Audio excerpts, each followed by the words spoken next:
Good morning everyone. Welcome back to Umaan academy. आप सभी का उमान अकेडमी में स्वागत है। फ्रेंड्स, आज है 5 जनवरी 2025 और 5 जनवरी 2025 से जितने भी मोस्ट इम्पॉर्टेंट करंट अफेयर के क्वेश्चन बनते हैं वो सभी आज इस वीडियो में देखेंगे। वीडियो की पीडीएफ अगर चाहिए तो डिस्क्रिप्शन में दिए हुए लिंक से आप टेलीग्राम ज्वाइन कर लीजिए और पीडीएफ आपको वहीं मिलेगी। फ्रेंड्स, ये वीडियो आपको डेली 6 बजे सुबह मिल जाता है। वीडियो स्टार्ट करते हैं। वीडियो में क्वेश्चन आपको क्वेश्चन और आंसर के फॉर्म में मिलेंगे, साथ में उनसे जुड़े महत्वपूर्ण जो तथ्य होंगे वो भी देखेंगे। तो पहला क्वेश्चन मैंने लिया है रक्षा अनुसंधान संस्थान और विकास संगठन से, जिसे डीआरडीओ कहते हैं। और डीआरडीओ ने अभी हाल ही में अपना 67वां स्थापना दिवस मनाया है। ये कब मनाया है? तो ये मनाया है इन्होंने 1 जनवरी को। अब क्यों मनाया है? तो रक्षा अनुसंधान और विकास संगठन डीआरडीओ, इसकी स्थापना होती है 1 जनवरी 1958 को। तो ये भी बहुत ध्यान से देखिएगा क्योंकि ये भी क्वेश्चन कई बार पूछा गया है कि डीआरडीओ की स्थापना कब हुई है। डीआरडीओ के हेडक्वार्टर की बात करें, मुख्यालय की, तो यह है दिल्ली, भारत में। डीआरडीओ की फुल फॉर्म कई बार एग्जाम में पूछा गया है।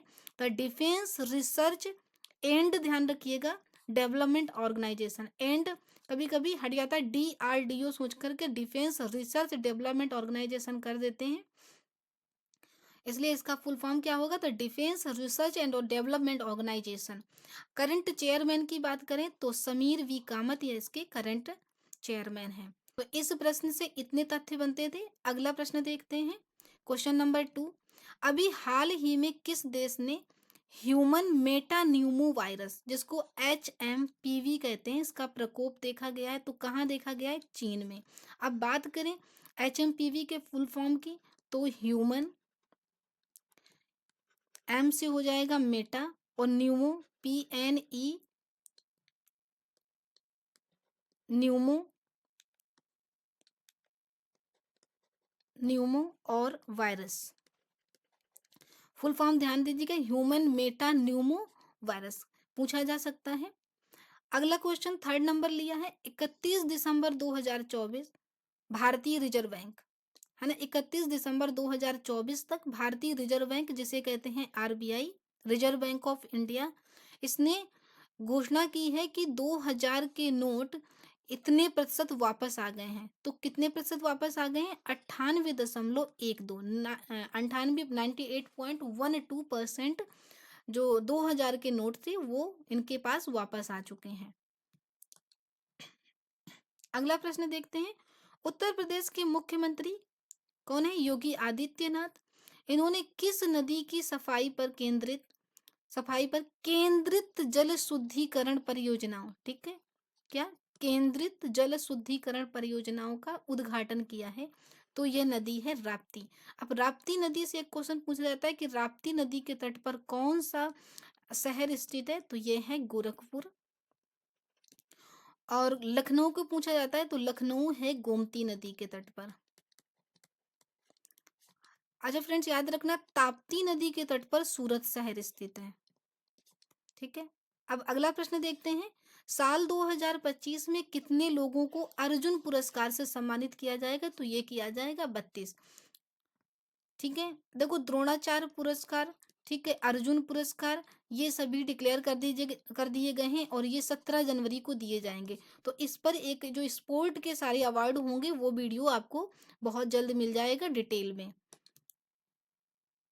अगला प्रश्न देखते हैं 6 नंबर, हाल ही में किस राज्य के वन विभाग ने वन संरक्षण के लिए महाभारत वाटिका की स्थापना की है?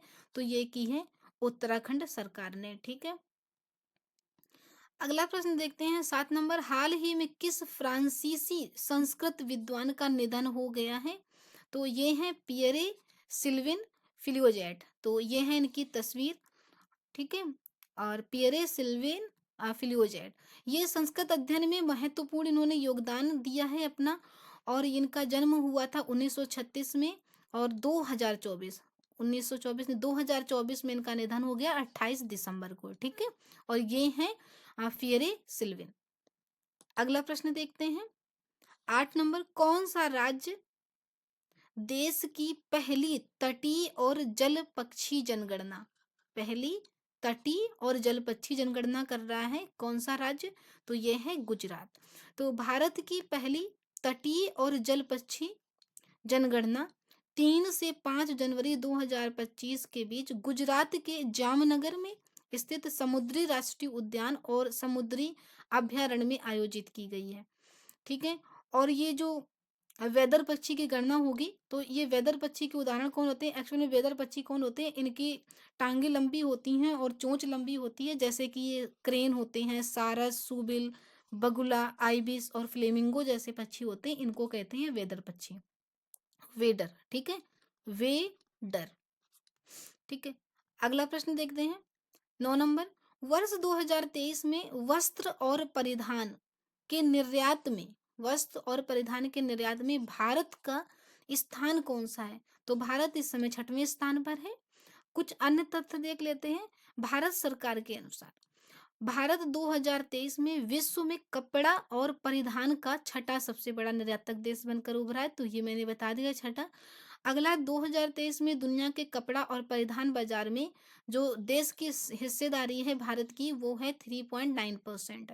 ठीक है, ये याद रखना तथ्य काफी इंपॉर्टेंट है। और ये छठवां।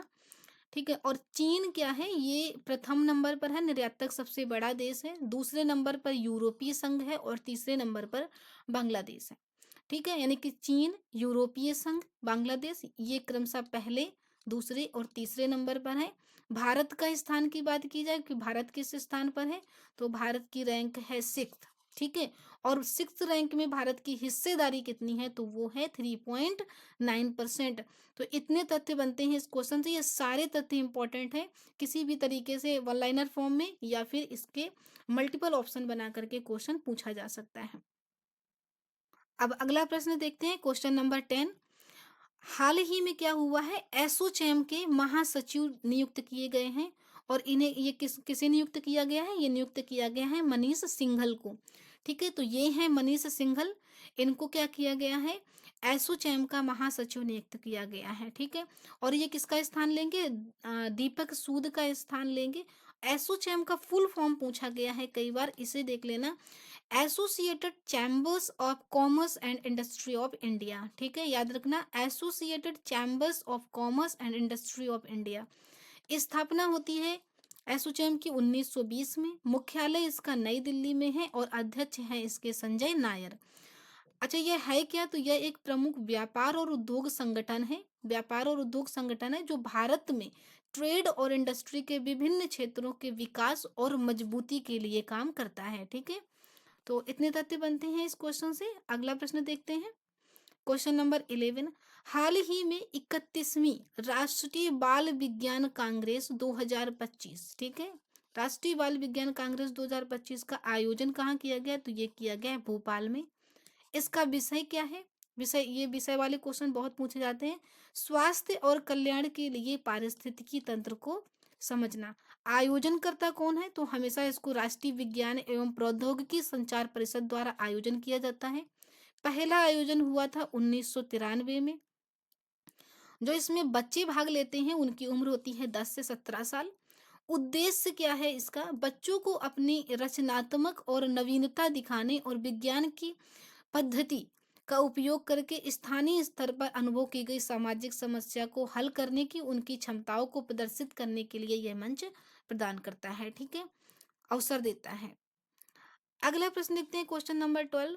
विश्व ब्रेल दिवस, ये विश्व ब्रेल दिवस कब मनाया जाता है? 4 जनवरी को मनाया जाता है। विश्व ब्रेल दिवस 4 जनवरी को एक अंतरराष्ट्रीय दिवस के रूप में मनाया जाता है। और विश्व ब्रेल को शुरू कब किया गया था? तो ये 2019 से हर साल मनाया जा रहा है। और ये मनाया मतलब इस किसके लिए मनाया जाता है? तो कोई पूर्ण हो या आंशिक रूप से जो दृष्टि बाधित, मतलब अंधे जो लोग होते हैं, मानवाधिकारों की पूर्ण प्राप्ति में संचार के साधन के रूप में ब्रेल के महत्व के बारे में जागरूकता बढ़ाने के लिए मनाया जाता है। मतलब कि जो व्यक्ति पूर्ण रूप से या आंशिक रूप से अंधे हैं, वो भी, उन्हें भी समान गति में या समान क्षेत्र में लाने के लिए उनको ये मनाया जाता है। ये हैं मिस्टर ब्रेल, ठीक है, लुई ब्रेल हैं। इनका जन्म कब हुआ था? 4 जनवरी 1809 को फ्रांस में हुआ था और ये लगभग 3 साल के थे तब इनकी आँखें चली गई थीं, ठीक है। नेत्रहीनों को पढ़ने लिखने की काबिलियत देने वाले लुई ब्रेल का जन्म हुआ था और बचपन में एक हादसे में इनकी आँखें खो गई थी तो इन्होंने जब 16 साल के थे तब इन्होंने ब्रेल लिपि का क्या किया था? डेवलपमेंट किया था, यानी कि विकास किया था। तो इनकी याद में 4 जनवरी को इनके जन्म तिथि होती है, जन्मदिन होता है और जन्म तिथि की याद में 4 जनवरी को विश्व ब्रेल दिवस को मनाया जाता है। 2019 से मनाया जा रहा है, ये भी देखना। अगला प्रश्न देखते हैं, क्वेश्चन नंबर 13। हाल ही में किसे उत्तर प्रदेश का प्रमुख गृह सचिव नियुक्त किया गया है? यानी कि होम सेक्रेटरी, ठीक है, स्टेट का, उत्तर प्रदेश का। तो उत्तर प्रदेश के गृह सचिव बने हैं संजय प्रसाद। ये हैं, देखो, संजय प्रसाद फिर बने प्रमुख सचिव।